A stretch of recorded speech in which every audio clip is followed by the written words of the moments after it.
Bienvenidos a un nuevo video de Escuela Fácil. La sombra sobre Innsmouth. A la mañana siguiente, poco antes de las 10, apareció un pequeño autobús bastante decrépito y sucio. Se paró junto a donde yo me encontraba esperando su arribo. Solo venían 3 pasajeros, hombres morenos, desaliñados, de rostro malhumorado y aspecto más bien juvenil y, cuando el vehículo se detuvo, salieron arrastrando los pies torpemente y echaron a andar en silencio calle arriba, casi de manera furtiva. El conductor también descendió, y observé que entraba en el almacén para hacer algunas compras. Este debe de ser el Joe Sargent que mencionó el vendedor de billetes, pensé, antes de reparar en ningún detalle. Sentí que me embargaba una oleada de aversión espontánea, imposible de reprimir o de explicar.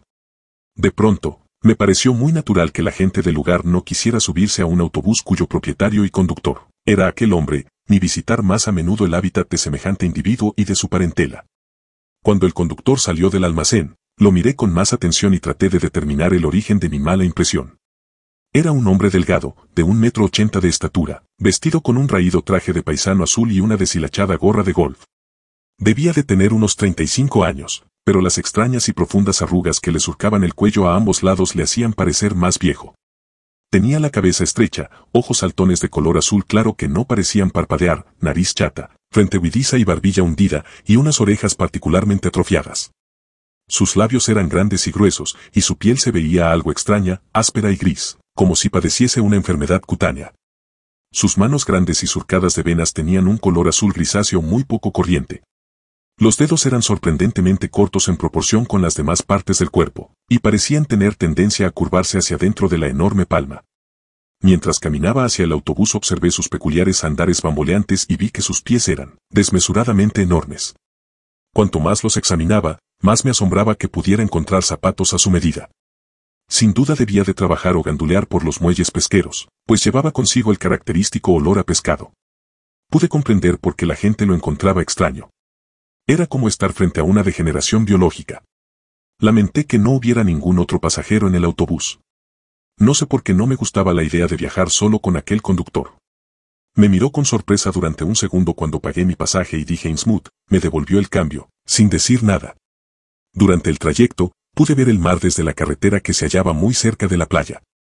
Al cabo de un rato, dejamos atrás una larga alineación de acantilados y subimos una empinada cuesta, coronada por una extraña y antigua casa de la que tantas leyendas se cuentan. Me di cuenta de que me encontraba cara a cara ante el tenebroso Innsmouth. Era un pueblo muy extenso, lleno de casas, pero con una azarosa escasez de signos de vida. A medida que nos acercábamos por la carretera, que ahora descendía, vi que muchos tejados estaban completamente hundidos. Había también algunas casas grandes, que se hallaban en su mayoría lejos del agua, solo una o dos, parecían conservarse en un estado razonablemente bueno. Extendiéndose hacia el interior, vi la oxidada línea del ferrocarril abandonado, invadida de hierba, con los postes del telégrafo inclinados y desprovistos ya de cables, y los rastros casi borrados de los antiguos caminos de carro que iban a Rowley y a Ipswich. El deterioro era más notable cerca de los muelles, el puerto, cubierto de arena desde hacía mucho tiempo. Cerca de allí, vi unas cuantas chozas decrépitas, botes amarrados y cestas diseminadas.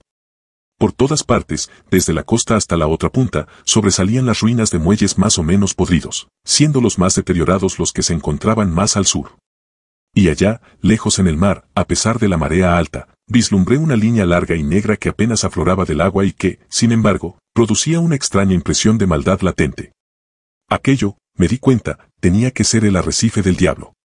Mientras lo contemplaba, tuve la sutil y curiosa impresión de que me estaban haciendo señas, lo que pareció añadirse a la desagradable repugnancia que ya sentía. No nos cruzamos con nadie por la carretera, solo de repente vi gente de aspecto apático trabajando en jardines de algunas casas y en la playa, en medio de un penetrante olor a pescado. Por alguna razón, aquella gente parecía más inquietante que los deprimentes edificios, pues casi todos tenían los mismos rasgos faciales y hacían los mismos gestos, que instintivamente me desagradaron, sin que fuera capaz de definirlos o comprenderlos. Cuando el autobús llegó a un nivel más bajo, empecé a captar el sonido uniforme de una cascada en medio de aquel silencio antinatural. Cada vez había más casas, inclinadas y sin pintar, alineadas a ambos lados de la carretera, y mostraban tendencias más urbanas que las que dejamos atrás.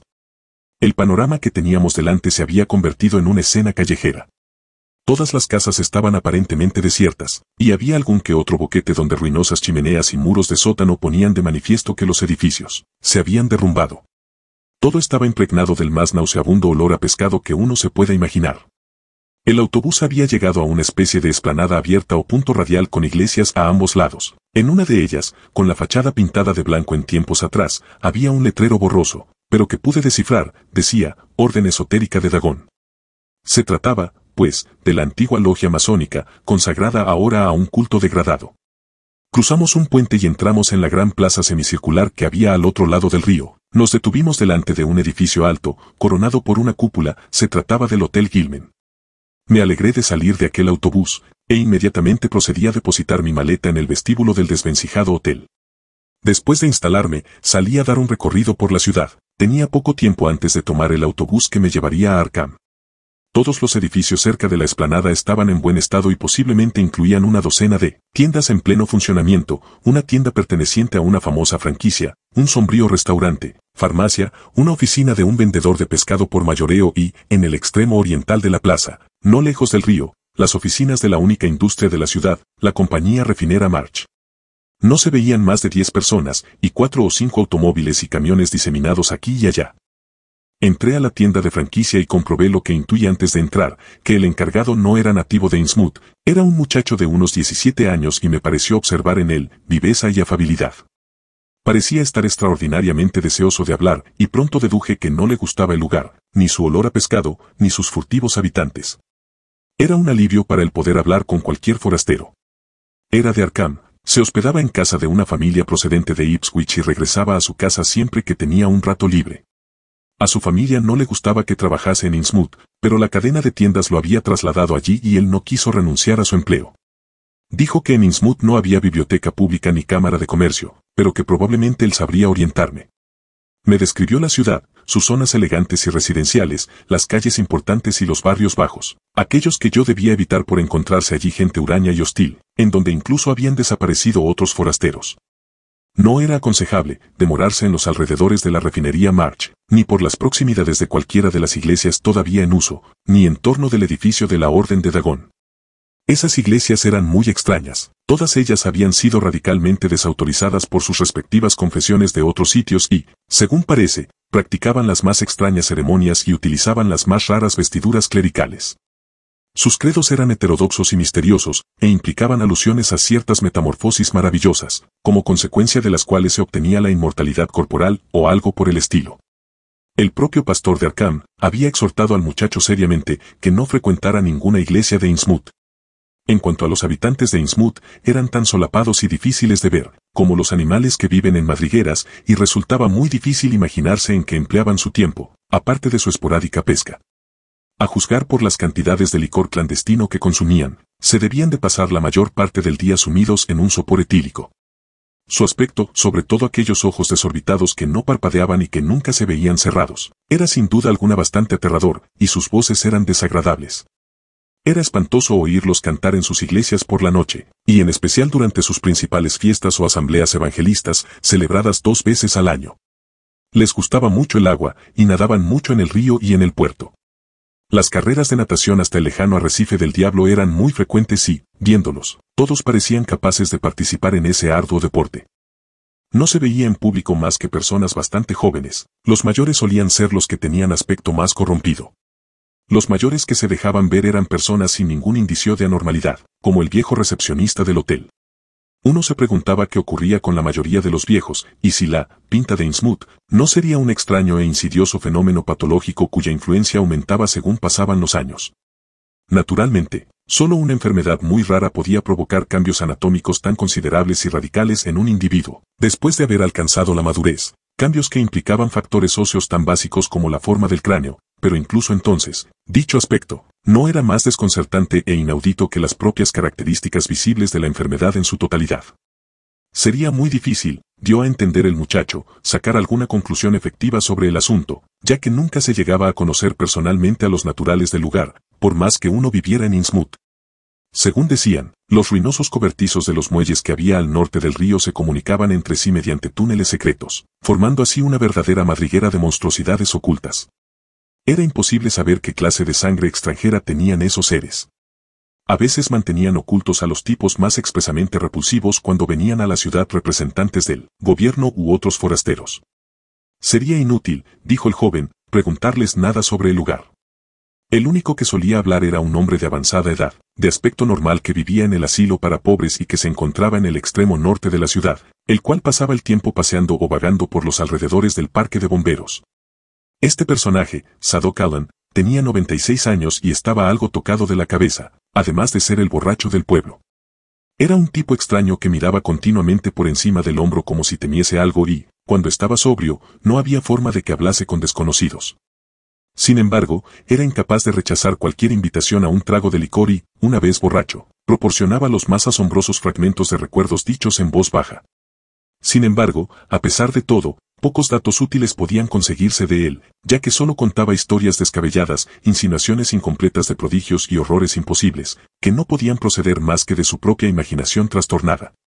Ningún forastero salía a la calle de noche, pues estaba muy extendida la impresión de que no era sensato hacerlo. Sobre la refinería del viejo March, sus hijos la habían dirigido, pero últimamente apenas se les veía y habían dejado la mayor parte del negocio a sus propios hijos. Tanto ellos como sus hermanas habían adquirido una apariencia muy extraña, especialmente los mayores, y se decía que su salud se había debilitado. Una de las hijas de March tenía un repugnante aspecto de reptil y llevaba una excesiva cantidad de joyas raras. Los clérigos de la Orden de Dagón usaban también ese tipo de ornamento a modo de tocado, pero rara vez se dejaban ver. El muchacho me dibujó un plano rudimentario pero minucioso de las más destacadas características de la ciudad. Después de examinarlo un momento, estuve seguro de que me sería de gran ayuda y me lo guardé en el bolsillo. El plan que me había trazado consistía en recorrer las calles principales, hablar con cualquier forastero que pudiese encontrar y tomar el autobús de las 8 para Arkham. Empecé mi recorrido por las estrechas y pasé junto a la refinería de los March, de la que no parecía salir ningún ruido de actividad. Algunas casas estaban habitadas, pero la mayor parte de ellas tenían sus puertas y ventanas tapiadas con tablas clavadas. Eran interminables las avenidas malolientes de vaciedad y muerte. Seguí recorriendo las calles y no vi a ningún ser vivo, a excepción de los dispersos pescadores que se hallaban en el lejano rompeolas, y no oí sonido alguno, salvo el chapoteo de la marea en el puerto y el estruendo de las cascadas.